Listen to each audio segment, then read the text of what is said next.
Hi, this is కవిత. ఎప్పుడైనా మనం రోడ్డుపై నడుస్తూ వెళ్తున్న సమయంలో ఒక 100 రూపాయల నోటు రోడ్డుపైన కనిపించిందనుకోండి, జనరల్గా ఏం చేస్తాం? పాపం ఎవరు పారేసుకున్నారో అని అటు ఇటు చూసి ఎవరైనా డబ్బులు పడిపోయాయా అని అడిగి వాళ్ళకి తిరిగి ఇవ్వడానికి ప్రయత్నిస్తాం. కానీ ఆ 100 రూపాయల ప్లేస్లో 500 రూపాయల నోటు ఉంటే కొంచెం ఆలోచిస్తాం.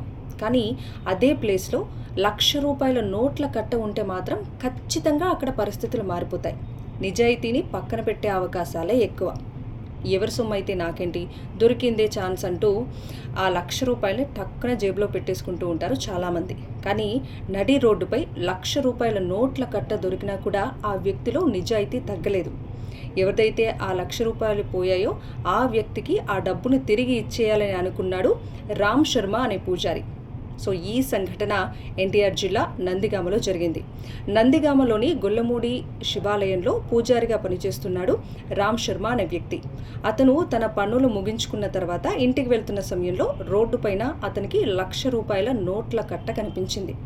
సో అతను ఎంతో నిజాయితీతో ఆ డబ్బులు తీసుకోకుండా పాపం ఎవరు పారేసుకున్నారో, ఎలాంటి పరిస్థితుల్లో ఉన్నారో అని ఆలోచించి తిరిగి వాళ్ళకి ఆ 1,00,000 రూపాయల్ని అప్పజెప్పాలి అనుకున్నాడు. సో అతను ఒక వీడియో చేసి సోషల్ మీడియాలో షేర్ చేశాడు. ఆ వీడియో కాస్త వైరల్ అయి ఎవరైతే ఈ 1,00,000 రూపాయలను పోగొట్టుకున్నారో అతని వద్దకు ఆ వీడియో వెళ్ళింది. దీంతో పోయిన డబ్బులు నావే అంటూ రాఘవాపురానికి చెందిన మురళీకృష్ణ ఈ రామ్ శర్మని సంప్రదించగా, సో నిజంగా ఆయనవేనా కాదా అని ఎంక్వైరీ చేసి ఈ రామ్ శర్మ అనే వ్యక్తి తిరిగి ఆ మురళీకృష్ణకి ఈ 1,00,000 రూపాయల్ని ఇచ్చేశాడు. సో ఈ కాలంలో నడి రోడ్డుపై 1,00,000 రూపాయలు కనిపించినా కూడా అవి తీసుకోకుండా ఎంతో నిజాయితీతో తిరిగి పోగొట్టుకున్న వాళ్ళకి ఆ డబ్బును ఇచ్చేవాళ్ళు ఎంతమంది ఉంటారు? మీరేమంటారు? కామెంట్ చేయండి.